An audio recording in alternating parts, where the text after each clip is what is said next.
So hey guys, welcome back to my channel Medicomedic. तो आज जिस टॉपिक पे हम वीडियो बनाने जा रहे हैं ये बहुत ही ज़्यादा इंपॉर्टेंट टॉपिक है, क्योंकि ये हर बच्चे की प्रॉब्लम रहती है जो नीट प्रिपरेशन कर रहा है या कोई जेई आईआईटी भी प्रिपरेशन कर रहा है एक ब्रॉडर सेंस में। और मुझे भी थी जब मैं प्रिपरेशन कर रहा था, तो मैंने सोचा इस चीज़ पे वीडियो ज़रूर बनानी चाहिए। ये आपका एक बहुत बड़ा प्रॉब्लम सॉल्व करेगी कि मार्क्स कैसे इंक्रीज़ करते हैं। इसका कोर कारण मार्क्स इंक्रीज़ करने का इस प्रॉब्लम से आता है। तो इससे पहले हम आगे बढ़े, I want to make sure, I want to request you all कि प्लीज़ आप मेरा चैनल लाइक कीजिए, सब्सक्राइब कीजिए, शेयर कीजिए, ताकि ये जैसे ज़्यादा लोगों तक पहुँचे, इसकी रीच जैसे ज़्यादा तक हो। मैं ट्रिक्स फ्रिक्स सब डालता हूँ। और आपको एक और चीज़ बता दूँ, मेरा टेलीग्राम चैनल लॉन्च हो चुका है, तो पहले से ही वहाँ पे कम से कम 1000 बच्चों ने सब्सक्राइब कर लिया है और वो बढ़े जा रहे हैं सब्सक्राइबर। तो आपको अगर बेनिफिट चाहिए मेरे टेलीग्राम चैनल का, तो लिंक नीचे दे रखा है मैंने, जाइए उसको देखिए। वहाँ पे नोट्स, प्रीवियस ईयर के questions, notes, mind maps, tricks, tips, फॉर्मूले, मेरे खुद के शॉर्ट नोट्स बनाए हुए और इधर इधर कोचिंग से लिए हुए सारा इंपॉर्टेंट मटेरियल गैदर करके मैंने रख दिया है। एलन का मटेरियल भी है, आकाश का भी मिलेगा, मेरे खुद के नोट्स भी बनाएंगे, माइंड मैप्स भी मैंने अच्छे ऑनलाइन प्लेटफॉर्म से और खुद के बनाए हुए। सारी इन्फॉर्मेशन आपको कहीं चाहिए तो यूट्यूब पे तो मिलेगी। यूट्यूब पे सारे डाउट सॉल्व होंगे, सारे मेरी शॉर्ट ट्रिक्स आएंगी उस, और जितने भी थियोरेटिकल काम है वो सब मेरे टेलीग्राम चैनल पे होगा। तो आप प्लीज़ जाके देखिए। 1.2 के सब्सक्राइबर टेलीग्राम लॉन्च करे 3 दिन में ही हो चुके हैं। आप प्लीज़ जाके देखिए और आप उसका बेनिफिट लीजिए, लेकिन वरना आप पीछे रह जाएंगे। अगर आपको मेरे टेलीग्राम चैनल का बेनिफिट लेना है तो आप नीचे जाइए, लिंक पे देखिए उसको, और लिंक पे जाके देखिए, आपको खुद पता चल जाएगा कि क्या है। मैं वहाँ पे अपने daily routine, study with me sessions सब कुछ करता हूँ, और वहाँ पे पोल सब होता है। तो आप नीचे जाइए लिंक में और प्लीज़ उसको देखिए। तो moving on to the video, आज की वीडियो मैंने जो बनाई है वो मैंने बनाई है कि टेस्ट दे दिया आपने, how to analyse your test and what mistakes I did. यही है टाइटल ऑफ वीडियो जिसको आप देख के आए हैं। और एनालाइज टेस्ट करना सबसे ज़्यादा इंपॉर्टेंट क्यों होता है, ये लंबी वीडियो हो सकती है, लेकिन आप पूरी सुन के जाएंगे, पूरे मेरे साथ रहेंगे तो आपको सही सार पड़ेगा, आपके टेस्ट में मार्क्स इंप्रूव होंगे। बहुत लोग पूछते हैं मेरे इतने टेस्ट दे रहा हूँ मेरे मार्क्स इंप्रूव नहीं हो रहे, तो उसका सोल कारण जो लाया, जिसको मैं एड्रेस करने जा रहा हूँ उस वीडियो पे है। तो स्टार्ट करते हैं। आपने टेस्ट लगा लिया, मेरे मार्क्स आ गए, इतनी रैंक आई है, इतनी है, बात खत्म। उसके बाद व्हाट इज द ड्रिल, उसके बाद हमको क्या करना चाहिए, व्हाट्स द ड्रिल उसके बाद। तो हम क्या करें कि उसके बाद तो आपने टेस्ट दे दिया, मार्क्स आ गए, जो भी मान लो 450 आए, 500 आए, किसी के 600 आए। तो मैं मार्क्स वाइज बताऊंगा कि किस ब्रैकेट के बच्चे को क्या क्या करना चाहिए। मैं आपको बताता हूँ कि अगर आपके मार्क्स 450 तक आ रहे हैं टेस्ट में, या 500 भी टच कर रहे हैं, मैं मानता हूँ 480 490 ऐसे, तो पहले तो आप सब्जेक्ट को डिवाइड कीजिए। फिजिक्स, आई केमिस्ट्री, आई बायोलॉजी। तो अगर आपके बायोलॉजी में 200 आ रहे हैं, 200 के नीचे आ रहे हैं, तो कॉन्सेप्चुअल प्रॉब्लम है। आप एनसीईआरटी की थ्योरी फिर से पढ़िए। बायोलॉजी में सबसे पहले हम स्टार्ट कर रहे हैं, तो बायोलॉजी में अगर आपके 200 या 200 से कम है तो आपके पास कॉन्सेप्चुअल प्रॉब्लम है। आप जाइए, आप पेपर एक एक क्वेश्चन देखिए, आप देखिए कौन से चैप्टर में से मेरे क्वेश्चन ज़्यादा गलत हो रहे हैं, किस चैप्टर के मेरे कॉन्सेप्ट उसी चैप्टर के आपके वीक होंगे। अगर 200 है तो एग्जैक्टली इसका मतलब ये है कि बहुत सारे चैप्टर, कोई एक पर्टिकुलर चैप्टर नहीं है। अगर 200 है, अगर आपके एक पर्टिकुलर चैप्टर के, तो आप 250 टच करोगे, लेकिन अगर बहुत सारे चैप्टर ही गलत हो रहे हैं, इसका मतलब आपको एक बार अच्छी ब्रीफ रीडिंग या ब्रीफ या थॉरो रीडिंग तो एनसीईआरटी 11th 12th की चाहिए। उसके बाद कॉन्सेप्ट जाइए, आप जो उसमें से भी किसी चैप्टर के 3-4 उसको अच्छे से पढ़िए, उसके डाउट पूछिए अपने टीचर से या मुझसे पूछिए कमेंट में, या मेरे टेलीग्राम चैनल पे डालिए, मैं उसको सॉल्व करूँगा। तो या आपको बताऊँगा, आप मुझे पर्सनल पे भी डीएम कर सकते हैं टेलीग्राम में, मेडिकोमेडिक नाम से। तो आप ये कर सकते हैं 200 में। जैसे मान लिया हमने सेल साइकिल के क्वेश्चन लगाया, सेल साइकिल एक बहुत ही कॉन्सेप्चुअल क्वेश्चन है, उसका आपको समझ नहीं आया कि S1 फेज में इतना, इस टाइप के क्वेश्चन आता है, S1 फेज में हमारा DNA इतना है, तो बाद में माइटोटिक फेज में कितना होगा, या इस टाइप के क्वेश्चन बनते रहते हैं। तो आपको ये क्वेश्चन नहीं बने 2-3 बार, तो फिर आप क्या करेंगे, आपको वो चैप्टर अच्छे से पढ़ना है। फिर उसके बाद उसके रिलेटेड जो क्वेश्चन आपको टेस्ट में मिल रहे हैं उसको पूछना है कि ये इस टाइप के क्वेश्चन कैसे होते हैं। फिर इस टाइप के क्वेश्चन मॉड्यूल में या कहीं से भी ढूंढने हैं कि अच्छा ये इस टाइप के क्वेश्चन मिल रहे हैं। इस टाइप के क्वेश्चन नहीं आते नीट में, लेकिन फिर भी मैं बता रहा हूँ ये टेस्ट सीरीज में दे देते हैं।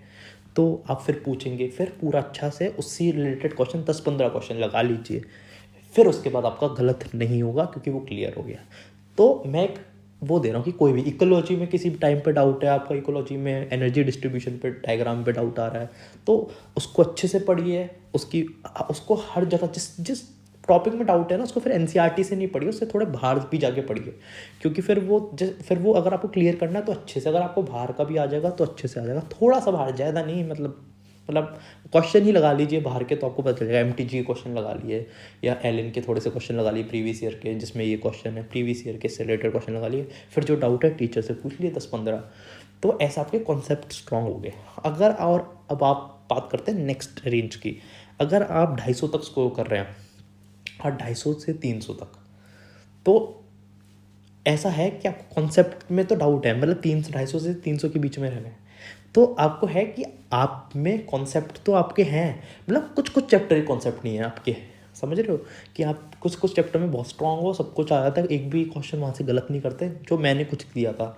तो मैं भी ऐसे था कि मैं भी स्टार्टिंग में 250 से 300 के बीच में, तो ऐसे मेरे को अपनी वीकनेस पता थी कि मेरे को थोड़ा सा वो प्लांट एनाटॉमी में प्रॉब्लम होती थी, वो मेरे को चैप्टर थोड़ा सा समझ नहीं आता था, सेकेंडरी ग्रोथ वाली जो उसमें वो होता है ना, उसमें डायग्राम दे रखे होते हैं बहुत अलग टाइप के, वो वाले चैप्टर कि पेरीसाइकिल कहाँ से और रूट लेटरल रूट्स कहाँ से निकलती हैं, इस टाइप के क्वेश्चन, तो मुझे बड़ा कन्फ्यूजन होता था, और बहुत सारे बच्चों को होता होगा, मेरे को पता है।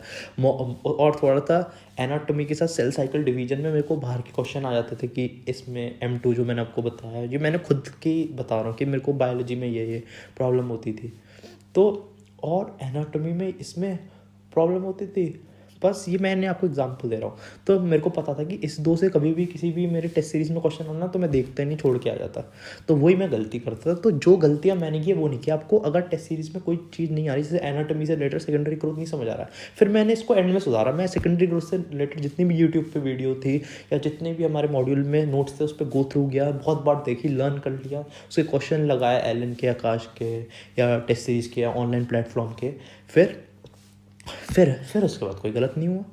तो ये 250 से 300, फिर आप 300 से 350 के बारे में आ रहे हैं। मैंने ऐसे इंप्रूव करते हुए मेरे 350 आए हैं 360 में, उसमें से भी एक मैंने सिली मिस्टेक कर दी थी नीट में, बाकी मतलब एक जो जेन्युइन क्वेश्चन गलत होना था वो एक ही होना था, मेरे 355 आने थे।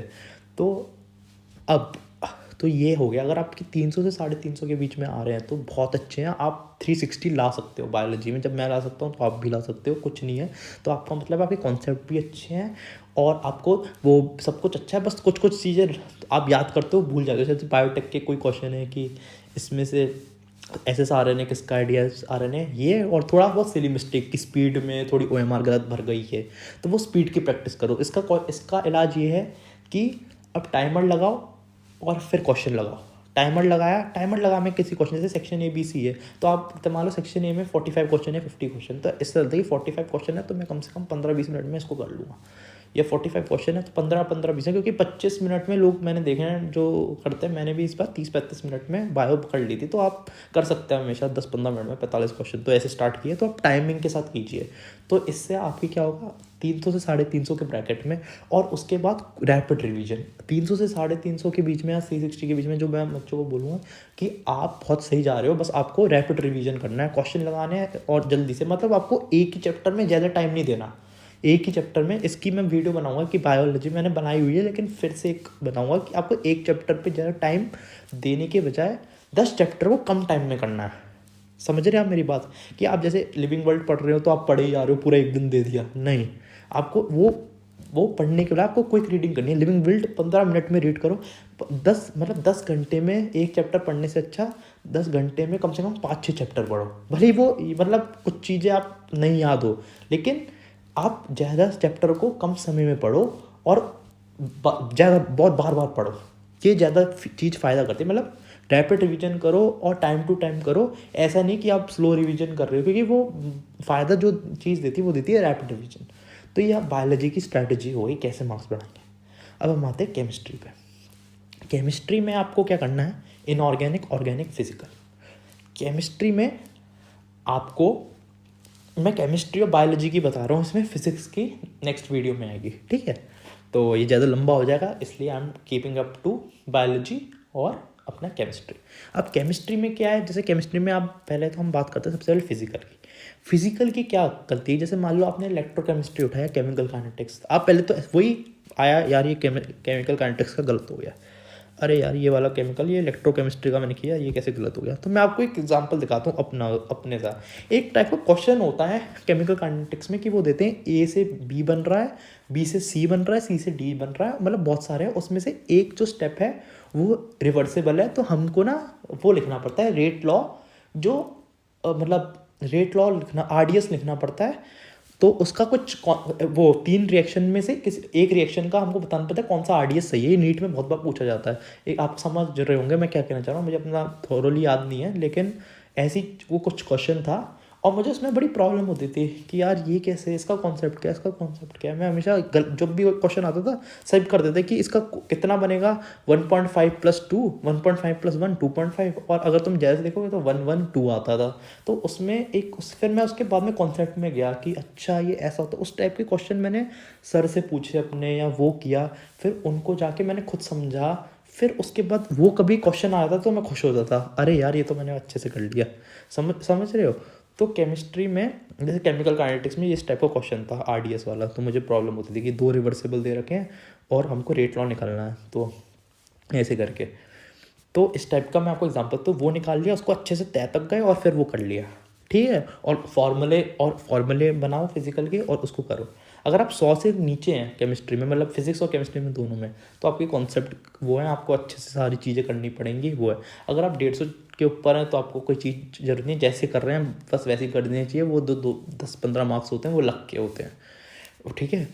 और अगर आप 100 से 150 के बीच में, तो आप एकदम सही हैं, आप मार्क्स बढ़ा सकते हैं, बिल्कुल बढ़ाएंगे। केमिस्ट्री कोई ऐसा वो नहीं है। केमिस्ट्री में अगर फिजिकल में ऐसा करना है तो फॉर्मूले कीजिए, और जो आपके न्यूमेरिकल गलत हो रहे हैं उनको देखिए, उनके कॉन्सेप्ट में जाइए। जैसे इलेक्ट्रोकेमिस्ट्री में कोई आपका अगर थर्मोडाइनमिक्स में हेस लॉ के क्वेश्चन गलत हो रहे हैं तो वो ज़्यादा करिए, ये कैसे करते हैं यार NaCl वो, या उसमें सरफेस केमिस्ट्री में कुछ गलत हो रहे हैं ग्राफ्स वाले क्वेश्चन, तो उसका कॉन्सेप्ट समझिए, अच्छा ये ऐसे होता है कि। और कुछ केमिस्ट्री में ऐसे क्वेश्चन होते हैं कि आता है कर लोगे लेकिन वो याद नहीं रहते। मतलब जैसे मान लो कि मतलब हाँ तुम पॉलीमर बहुत बार पढ़ के गए हो, तुम पढ़ के नहीं है, एंड में उन्होंने पूछ लिया इसमें कौन सी फोर्स होती है, इंटरमोलिकुलर फोर्स, कि इसके एग्जाम्पल क्या है, वो याद नहीं रहते। वैसे क्वेश्चन होते हैं दूर वही बायो वाली टेक्निक से, जहाँ लर्न आ जाता है ना केमिस्ट्री में, वो आप बायो की टेक्निक लगाओ, रैपिड रिवीजन करो, कम समय देके करो, बार बार करो। पॉलीमर हो गया, बायोमोलिक्यूल हो गया, जैसे आपने पढ़ा जल्दी से 10-15 मिनट में जल्दी से, हाँ यार इसका ये है बायोमोलिकुलर, ये स्ट्रेट चेन पॉलीमर है, ये क्रॉस चेन पॉलीमर है, इसका ये एग्जांपल है, 10 मिनट में पढ़ के अपना खत्म कर लिया, आधे घंटे में बायोमोलिक्यूल पढ़ लिया। फिर उसके बाद 1 हफ्ते बाद फिर पढ़ लिया। फिर वो क्या होगा, बार बार पढ़ोगे तो वो ब्रेन की मेमोरी में अपने आप ही आ जाएगा। तो वही सबका यही इलाज है रटने वाली चीज़ हुआ कि एक चीज़ को ज़्यादा टाइम देने से अच्छा है एक चीज़ को कम टाइम दो लेकिन उसको बार बार करो, तो वो ज़्यादा लॉन्ग टर्म में इफेक्टिव होती है। ये टेक्निक है जो मैं खुद यूज़ करता था। हाँ, तो ये केमिस्ट्री और बायोलॉजी की, तो आप मेरे ये जो ट्रिक जो मैं बता रहा हूँ वो आप फॉलो करोगे तो ये बहुत आगे जाओगे। और मैं सबसे बड़ी गलती है कि प्लीज़ टेस्ट को एनालाइज बहुत अच्छे से करना। मैं जब 11th-12th में था, मैं टेस्ट में जब देता था मैं एनालाइज नहीं करता था, मेरे कम आते थे, तो मैंने कभी एनालाइज नहीं की तो मेरे मार्क्स बढ़े ही नहीं, क्योंकि मैं घर आके छोड़ देता था। और ये मैंने चीज़ बाद में नोटिस की कि मैं एनालाइज नहीं करता था, मैं आलस कर देता था कि चलो आज आए हैं तो अभी थक के आऊँ, टेस्ट दे के आऊँ, थोड़ा मस्ती की मूड में होता है, ऐसा लगता है कुछ अचीव कर लिया। अपने टेस्ट दे के आते हो ना तो आपको ऐसा लगता है कि हाँ अब मज़े कर सकते हो। तो वो आके सो गए, फिर चलो रात को कुछ खावा लिया, तो नहीं, ये गलती नहीं करनी। आप टेस्ट दे के आओगे वैसे आप एनालाइज कर लो, फिर उसके बाद जो करना है करो उस दिन। जैसे संडे को आपको टेस्ट है तो उसी वक्त जैसे ही पेपर दिया है उसका आधा 1 घंटे की छुट्टी लेके वापस आओ, 1-1.5 घंटा अच्छे से एनालिसिस करो, उसी दिन करो। क्योंकि अगर उसी दिन नहीं करोगे ना फिर वो पेपर पाइल अप होते जाते हैं, फिर आपका मन करता है अरे 10 टेस्ट का एनालिसिस अब छोड़ो, अब आगे से जो हो रहा है उसको करूँगा। नहीं, एक टेस्ट जरूरी है। टेस्ट भी जरूरी नहीं है, टेस्ट के बाद जो उसका एनालिसिस है वो जरूरी है। तो आप बिल्कुल मत घबराइए कि कम आ रहे हैं, एनालिसिस कीजिए तो अपने आप बढ़ेगा ये चीज़। ये मैंने गलती कर चुका हूँ and I don't want you to repeat the mistakes. तो और कोई भी एक्स्ट्रा मुझसे हेल्प चाहिए वो चाहिए, मैं आपको पहले ही बता चुका हूँ कि टेलीग्राम चैनल का लिंक दे चुका है। बहुत जल्दी से लोग ज्वाइन कर रहे हैं, 1.5 के सब्सक्राइबर हो चुके हैं। आप जल्दी से आप भी देखिए लिंक और उसको लाइक शेयर सब्सक्राइब करके ज्वाइन कीजिए। और आपने इस वीडियो पे टारगेट रखेंगे 30 लाइक्स का। Please make sure guys you like share and subscribe my channel. आपके लिए इतनी मेहनत कर रहा हूँ, टेलीग्राम चैनल के नोट्स ला रहा हूँ, सब ला रहा हूँ। सो मिलते हैं अगली वीडियो में। Thank you.